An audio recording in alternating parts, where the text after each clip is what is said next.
Hey friends, welcome back. It's Bethany, and in this video we are playing around with a brand new set of fun goodies from Pinkfresh Studio.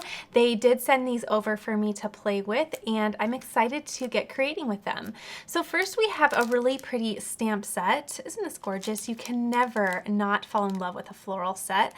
This is called All Kinds of Wonderful, and then I also have the coordinating die set. To correlate with that, I have the stencils, and this is a 4-piece stencil, so I'm going to choose 4 colors to really bring this to life. I think this is going to be really pretty and fun. Okay, then when I saw this, I told them I have to have this. I love cover plate dies that are like this, that have like the little pinpoints in them. They are so pretty. This is called Dotted Chevron. And when I saw this was going to be in the release, I was really hoping that I was going to get one of those. So super happy because I love a cover plate. I think that you can use them time and time again, and I can't wait to start playing with this whole collection. Okay, we're gonna start with getting a stenciled image already. So let's go ahead and stamp out our design. I'll begin with my mini Misti and also a little 80-pound A2 size panel. And let's open up the stamp set. I love the beautiful sentiments as well. We have your heart is so big and you are all kinds of wonderful. Both are just beautiful. Okay, beautiful both in the design but also the sentiment. I just love that. Okay, so what I'm gonna do actually is kind of place this, ooh, how many, maybe I'll get a bigger piece of cardstock because, you know what? No, it'll be fine. I'll do this and then I'll get creative with my stencils. Okay, so let's go ahead, make sure that this is realigned. I'm going to use the Memento ink, but first I'm going to condition the stamp really quickly. That way we can hopefully get a really good impression with the first stamp. Okay, double check this once more, and then let's get this all stamped out. Now I think I'm going to stamp this one time, then I'll do all of my blending, and then I can bring my page right back into my Misti and do a double stamp. That way I can just get going. I don't have to worry about my ink needing to dry, and we should be all set. Okay, there we go. Oh, that looks really nice. Let's make sure I got that really good. Okay, that looks pretty. You know what, while I'm here, no. I'll show you how I do it again a second time later. So let's go ahead, take all of this out. I'm gonna set this to side with my ink pad, and let's bring the stencils in next. So, and again, a set of 4. So the great thing about these is that they are not only labeled, so you'll see stencil 1 in the top left-hand corner, but they also give you little lines, if you will. See these little alignment guides? They are in every corner, so if you had an A2 size panel and you stamped your stamp really straight, then you could use that to line them up. Now my stamp isn't aligned in that way because I went ahead and made my stamp go just a little bit to the side and tilted. That way I could make the most of my little panel. So what I'll do is just align my stencil just like this. There we go. I think that looks good, right? And then I'm just gonna tape my stencil down, and let's start by choosing some color. Okay, I am going to use Peach Fuzz, Coral Reef, Mint, and Meadow for my color choices. And the first one I'm going to open is Peach Fuzz. Okay, I'm gonna clean off my blender brush because the last time I used it, I was using a different ink that was quite a bit darker in the orange family. So I want to make sure that I get a really good, accurate color of Peach Fuzz here. Okay, I'm going to go really light here. There we go.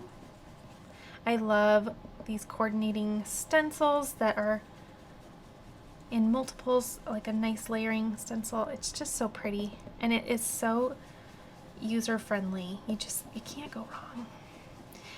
And then, of course, as I mention every time, simply changing up your colors that you use will give you that opportunity to make a variety of different cards, which is always so nice. Stretch your supplies.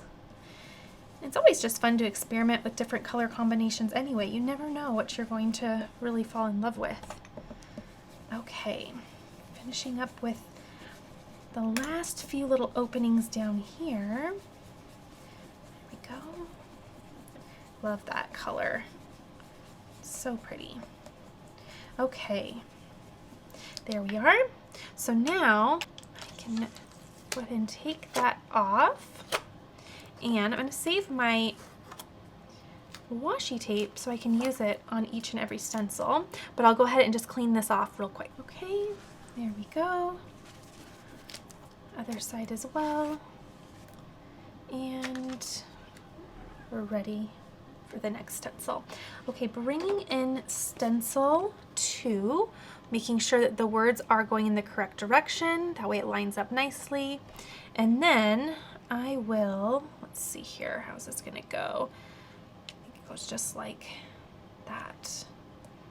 Okay. So it looks like we're gonna get a little bit of detail here. And there we go. Okay. 1 and 2. This time I'll bring in Coral Reef, which is a beautiful pink color, and add it down here. Ooh, I love Peach Fuzz and Coral Reef together. You can't go wrong. It's so pretty. Beautiful colors. And then I'm just gonna kind of deepen the middles here. Get a different color going. That'll be fun.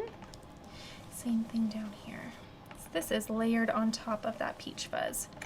You could also bring the Peach Fuzz right back in and just do, you know, a little bit more, but let's bring in another color here and have fun. You can absolutely do multiple colors on one stencil. So if you wanted to do some of your pinks and then bring in another color for your little accent pieces, you can. It is your project. Okay, let's peel this one up. Ooh, isn't that pretty? I think that is so pretty. Stencil 3 will be here, just like this, right? And ready for, let's do the mint. Okay. In the mint color. I like this color a lot. This is super pretty. Okay. Finishing up there. And then there's our next layer. Ooh, I'm really liking this. The green made all the difference too. So let's clean that this time. And our final color is going to be that meadow, which just is a darker green color. And let's see. Looks like we'll just do that. Okay, now this is an example of where I will use, I'm going to bring in some pink here. And then of course green down here. You can do whatever you'd like, but I think this to me looks a little bit more like part of a bud. Let's check. Sometimes I always just refer to the back of the packaging too. Looks like they actually do have that as green, but you can always just make up your own fun. So before I forget, let me bring in my Coral Reef. That way we can get some more pink on here too. And I will add the pink here. Go. Pretty, pretty. And then for the rest of my stencil, I will do this meadow. Okay, let's cover that one up. I almost grabbed the wrong one. And meadow, which is just a little bit of a darker green. Ooh, Really got some dark there. Didn't tap that off, but I think I was going to need that intensity to really build it. Okay.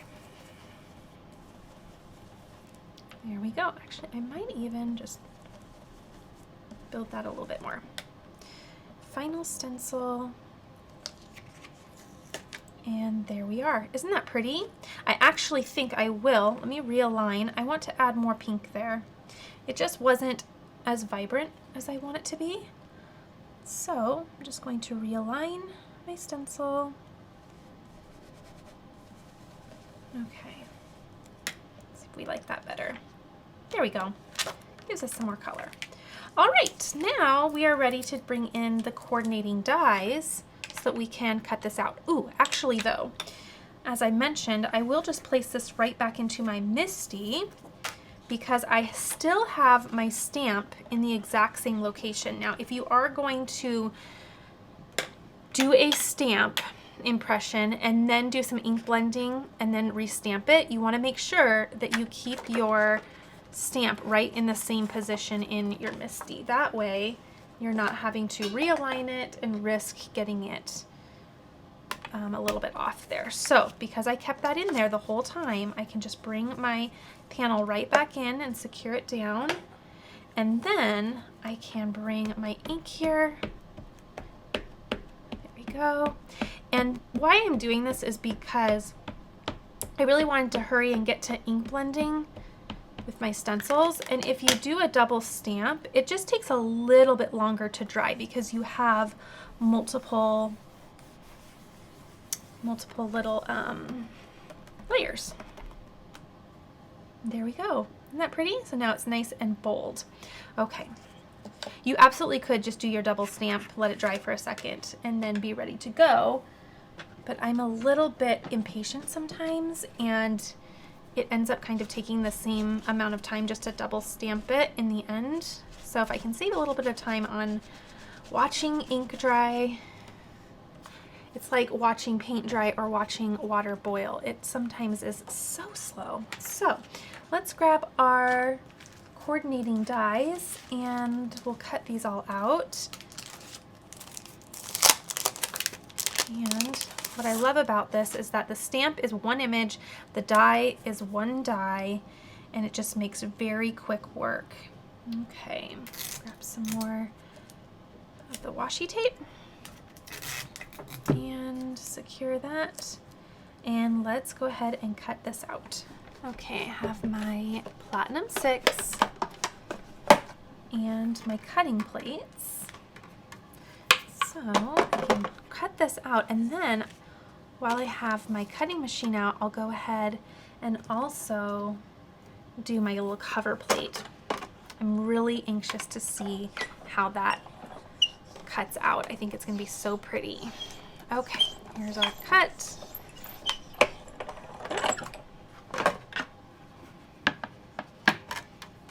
And then we have all of our little pieces. I'm just gonna punch these out, just like that.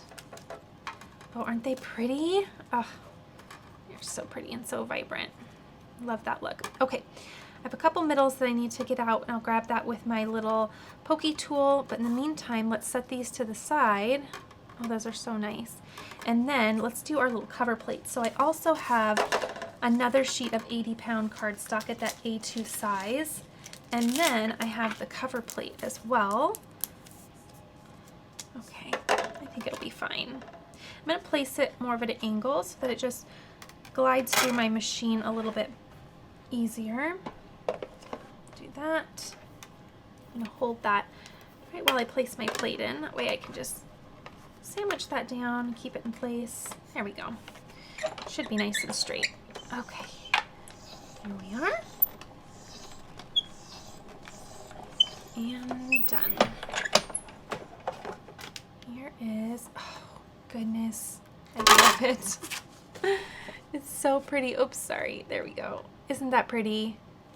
That's something I will use over and over and over again. I love that. It's so simple. Okay, let's go ahead and trim this down just a little bit. I'll grab an A2 die, and I simply want to just go one in.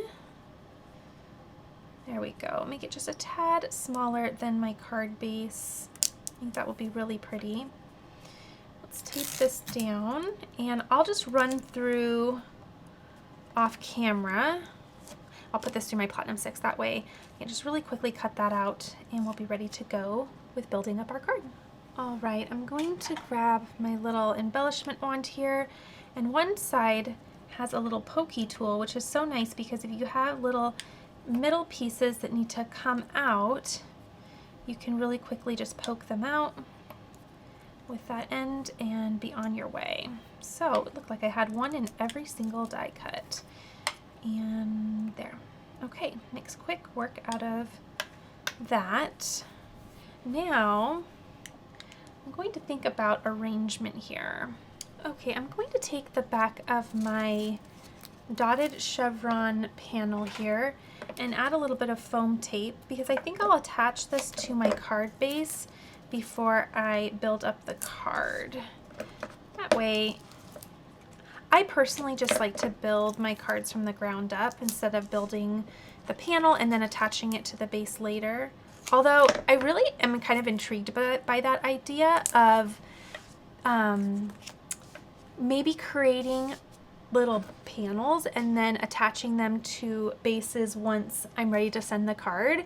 Just seems like a really lovely idea, but at the same time I kind of like to have everything just done, especially because knowing myself, when it's time to need a card, it's usually already 2 days too late or I'm running out the door. So if I can build them all as I'm creating them, it really helps future Bethany out, because future Bethany is, as organized as I am, I tend to run behind on things like that for some reason. Okay, this is 110-pound cardstock, sized at 11 by 4 1/4, and you saw me just place my score mark right at 5 1/2. I'm just going to crease that right there, and then I'm going to use my magnets to secure my card base just to my work surface here, and that will help me just keep this steady while I build up my card.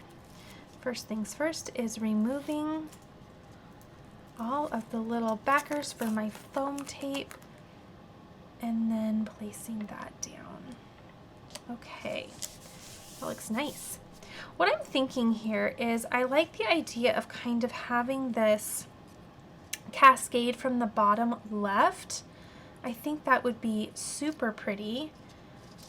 I'm trying to decide how I want that to happen. I kind of just want it to kind of flow up. Maybe something like this. Well, hold on. I need to kind of balance out some of my pieces. Maybe that.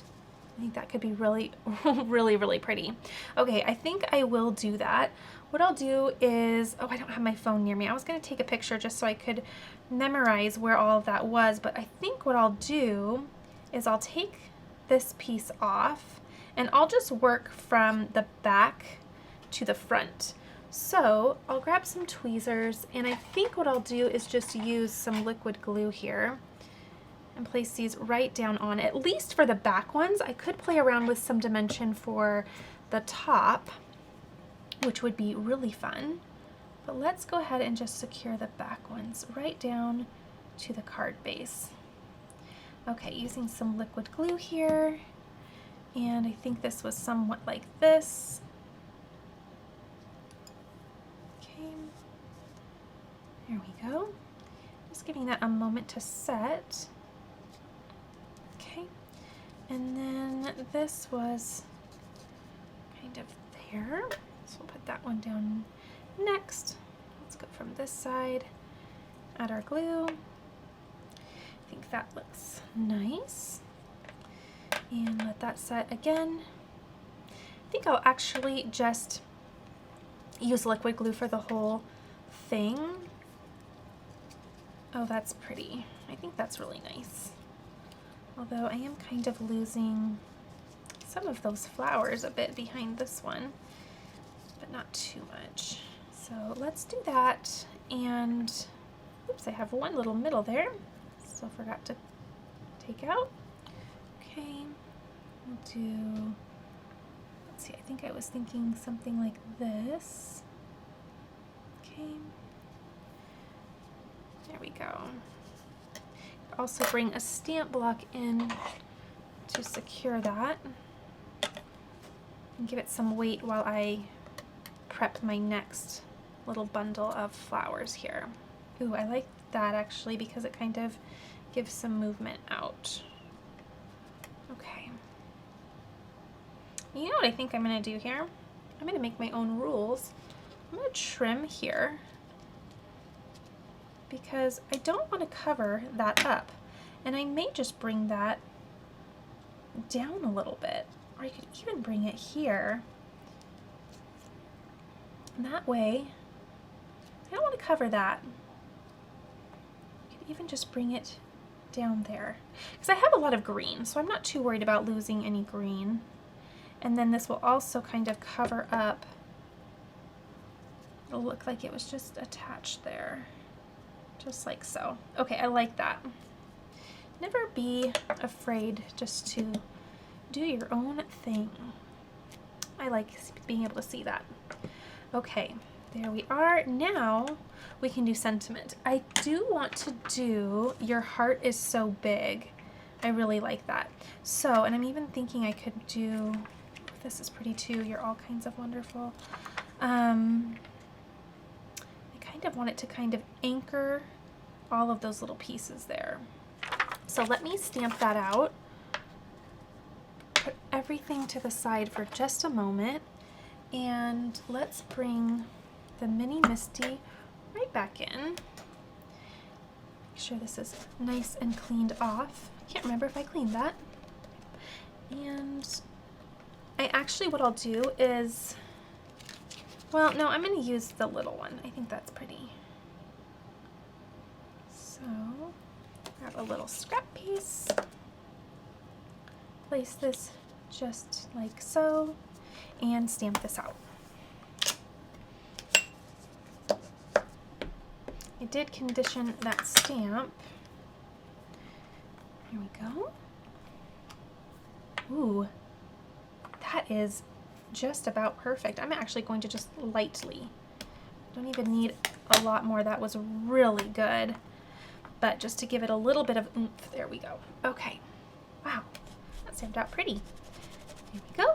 And let's cut this out with our coordinating die that they included. Now, I love Pinkfresh Studio's coordinating dies for sentiments because they cut out really close to the letters, and they also cut out a lot of the little details. Like, they don't have a ton of shadow is what I mean. And I like this because you can still get a lot of the background when you place your sentiment down on your paper because of the way they very tightly designed that. I hope that makes sense, but it is something that I really like. Okay.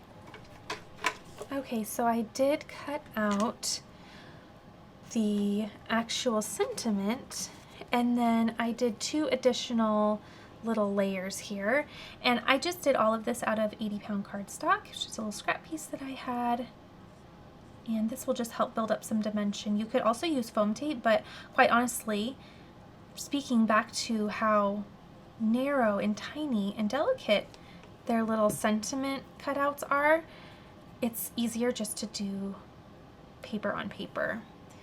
That way you don't need to trim down all of your foam tape. Just simply cut and layer, and you get some great dimension. All right, last little one, and then we can embellish.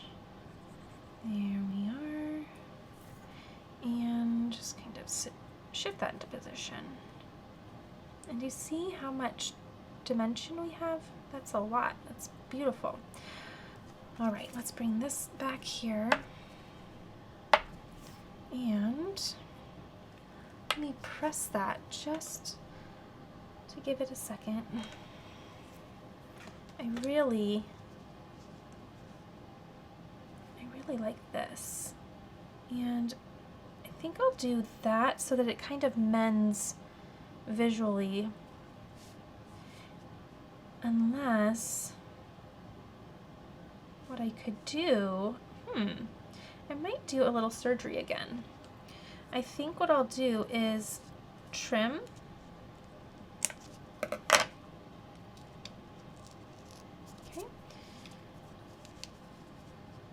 Okay, I like that. I like that because then I'm not getting that visual kind of clutter behind there. And then I'll also, oops, grab. I just think that this is going to flow just a tad better. This little scraper. I'm gonna do this one right here. There. Ooh, I like that. I'm gonna trim it down this just a hair more. Oh, I didn't even have any glue behind it, so that worked out great. And that way, oh, I think that's really nice. Okay. Okay, I want to do there. There we go. Very nice. I think that's pretty. Okay, your heart is so big, and then it has just the little blooms kind of sprouting from that. I think that's really nice. Okay, I want to use these really pretty gold discs. They are so nice, and let's go ahead and just place those. I like the idea of using these also as a way to kind of extend some additional shape for the little arrangement. So I'm going to do that. I think that's pretty nice. I have two here, and then just a little solo one right over there. And I think that's super fun. There we go. 1, 2, and then this one, a little bit of room there. 3, 4, and 5. Oh, that's pretty, and I like how it gave that some additional shape, because if you're just glancing at it, it kind of looks like it is some additional little buds that are kind of flowing out from our arrangement there. Okay, so pretty. Here is the final look at the card. The cover plate is so simple, but it adds so much to the card. I love it. I'm probably going to put it front and center in my little collection. That way I can grab for it time and time again. It's just so pretty. And again, the ink blending just really helped to bring instant color really quickly. I also really love that sentiment. Again, I love how narrow their little shadow is, because it just doesn't distract from the background. It's nice and delicate, and it's just something that's so simple but looks so beautiful. Okay, hopefully you enjoyed watching this, and I hope you were inspired to either purchase this stamp set or to use this idea with a stamp set that you already have. I can't wait to continue crafting with you in the next video, and I'll see you next time.